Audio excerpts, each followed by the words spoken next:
The old man was dying alone in the corner booth when Maya found him. Not literally dying, but the kind of dying that happens when nobody sees you anymore. When the world moves past you like you're invisible. When your own reflection becomes a stranger. Maya had been serving tables at Joe's diner for 3 years, but she'd never seen someone look so empty while surrounded by so much food. The man, maybe 70, maybe older, sat with untouched pancakes growing cold, staring at nothing. "Sir." Maya touched his shoulder gently. "You okay?" He jumped like she'd shocked him. "Oh, yes, yes. Just thinking." But Maya knew that look. She'd worn it herself after her mama died. The look of someone who forgot how to be around people. "Mind if I sit for a minute?" She didn't wait for an answer. "My feet are killing me." The old man, Frank, he said his name was, blinked at her like she was speaking another language. When was the last time someone just sat with him? "You know what?" Maya said. "These pancakes are cold. Let me get you fresh ones." "On me." No, I couldn't." "Already decided." Maya stood up. "And I'm getting myself some too. Hate eating alone." That's how it started. One shared meal that turned into 2. Then 3. Then every Tuesday and Thursday, Maya would clock out and sit with Frank in that corner booth. Frank never said much at first. But food has a way of opening hearts. Over scrambled eggs, he told her about his wife who died 5 years ago. Over coffee, about the son who never called. Over pie, about the business he used to run before his hands got too shaky. "He's busy," Frank would say about his son, but his eyes said something else. "Very successful. Lives in California now." Maya never pushed. She just listened. And shared her own stories, about nursing school dreams she couldn't afford, about her 8-year-old daughter Keisha who wanted to be an astronaut, about making ends meet on waitress tips. "You remind me of her," Frank said one day. "Your wife?" "No. My mother. She had this way of making everyone feel seen." Weeks turned to months. The corner booth became their spot. Other customers started to notice, the young black woman and the old white man, laughing over soup, sharing fries, playing cards while the rain hit the windows. "You know what I love about you, Frank?" Maya said one Thursday. "My charming personality. You never ask why." "Why what?" "Why I sit with you. Everyone else asks.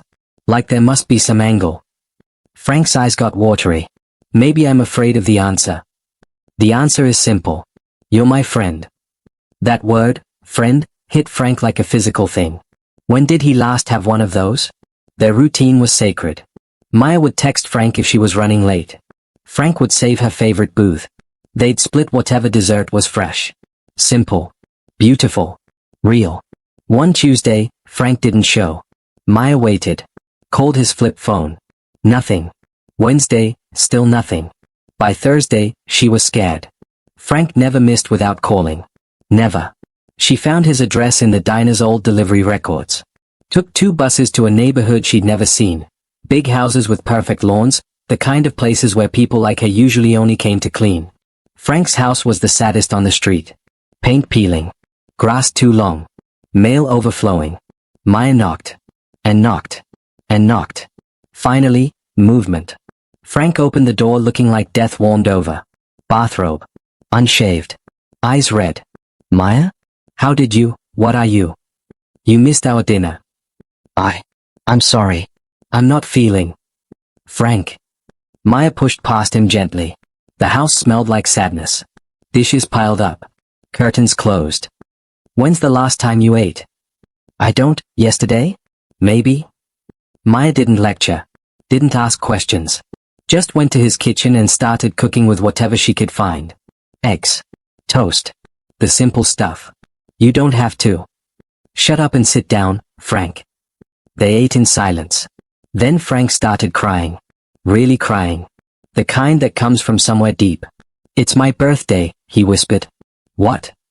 "Today. I'm 73 today. And nobody knows. Nobody cares. My son didn't even." Maya reached across the table and took his hand. "I know. And I care." "Why?" The word came out broken. "Why do you care about some useless old man?" "Because you're not useless. You're my friend. And friends show up." Frank cried harder. Maya let him. Sometimes that's all someone needs, permission to not be okay. She stayed until he fell asleep on the couch. Cleaned his kitchen. Left a note, "See you Tuesday. Don't be late. M." The next week, Frank was different. Lighter. He brought flowers to the diner, for the table, he said, but everyone knew they were for Maya. "I have something to tell you," Frank said over coffee. "Yeah? My son, he's coming to visit." Maya's face lit up. "Frank? That's amazing. I called him. After you left. Told him I needed to see him. And he said yes." He said yes. Maya had never seen Frank smile like that. Real hope in his eyes. "When?" "This weekend. Saturday." "You must be so excited." "Terrified, actually. What if he's just coming out of obligation? What if?" "Frank. He's coming. That's what matters." Saturday arrived like Christmas morning. Frank wore his best suit to the diner. Got a haircut. Even shined his shoes. "How do I look?" "Like $1,000,000, Maya said. "He's successful, you know. My son. Very successful." "You've mentioned." Maya smiled. "About 100 times. I want him to be proud of me too." "He will be." The diner door chimed. Frank's whole body went rigid. A man walked in. Expensive suit. Expensive shoes. Expensive everything. He looked around the diner like he'd never seen one before. Then his eyes found Frank. "Dad." Frank stood up so fast he knocked over his water. "Michael." They hugged awkwardly. The kind of hug between strangers who share blood. This is Maya," Frank said. "She's my friend." Michael looked at Maya. Really looked at her. Something shifted in his face. "You're the one who's been eating with my father?" "Every Tuesday and Thursday," Maya said, chin up. She wasn't ashamed of their friendship. "I see." The way he said it, cold, calculating, made Maya's stomach turn. They sat down. Ordered food. The conversation was painful. Michael talked about his company, his house in Malibu, his Tesla. Frank just nodded, smiled, tried to find his son in this stranger. "So," Michael said to Maya, "what exactly is your arrangement with my father?" "Arrangement? You know. What's he paying you?" The table went silent. "Excuse me?" Maya's voice was ice. "Come on. Young woman like you, spending time with... I mean, what's the going rate for a companion these days?" Frank's face went white. "Michael." "No, Dad, I get it. You're lonely. But you should have told me you were hiring someone. I could have found you a professional." Maya stood up. Slow. Deliberate. "Your father," she said, each word sharp, "is the kindest man I know. He remembers my daughter's birthday. He helped me study for my nursing entrance exam. He taught me how to play poker. He's my friend." "Right. Friend." Michael pulled out his wallet. "How much to make this friendship go away?" Maya slapped the wallet out of his hand. Money scattered across the floor. "You think everyone has a price? You think kindness is something you buy? Everything has a price. That's how the world works." "Your world, maybe. Not mine." Michael turned to Frank. "Dad, she's obviously..." "Stop." Frank's voice was thunder. Maya had never heard him yell. "Stop talking. Stop thinking. Just, stop. Dad, I'm trying to protect you." "From what?" "From the only person who gives a damn if I wake up tomorrow." "That's not, I care." "When?" Frank stood up, shaking. "When do you care, Michael? When's my birthday?" Silence.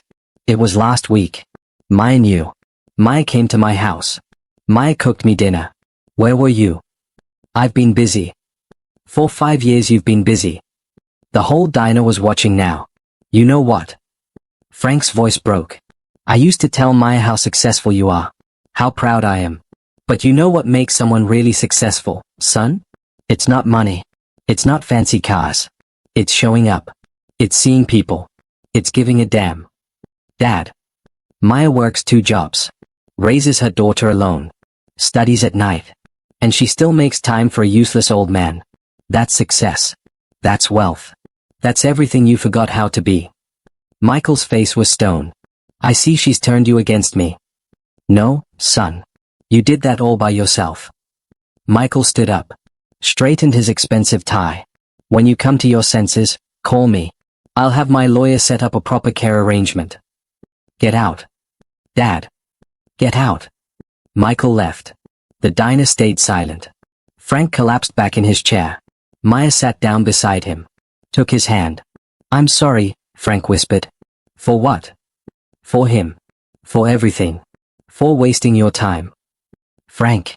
Look at me. He did. You are not a waste of time. You are not useless. You are my friend. My real, true friend. And I'm not going anywhere. Frank started crying again. But different tears this time. I don't deserve you. That's not how friendship works. They sat there, holding hands, while the diner slowly went back to normal around them. Later, walking Frank to his car, Maya said, You know what's funny? What? He kept throwing around money like it meant something. But you want to know a secret? Always. I'm richer than he'll ever be. How's that? Because I have you, Frank. I have Tuesday and Thursday dinners. I have someone who celebrates when I pass my exams. I have someone who teaches Keisha card tricks. I have a real friend. Frank hugged her. A real hug this time. I love you, kid. Love you too, old man. They kept their routine. Every Tuesday. Every Thursday. The corner booth. The shared meals. The card games. The stories.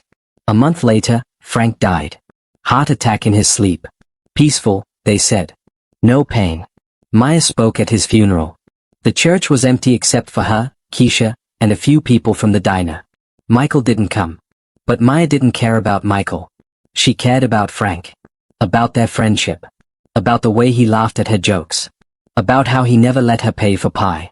About the 1,000 little moments that make a life worth living. After the service, a lawyer approached her. Miss Maya? I have something for you. From Mr. Frank. An envelope. Inside, a letter. My dear Maya. If you're reading this, then I'm gone. Don't cry too much. We had a good run. You gave me something I thought I'd lost forever, a reason to wake up. A friend. A daughter I got to choose. I'm leaving you the house. Sell it. Use the money for nursing school. Make your dreams real. But more than that, I'm leaving you this truth. You saved me. Not from dying. From disappearing. Thank you for seeing me.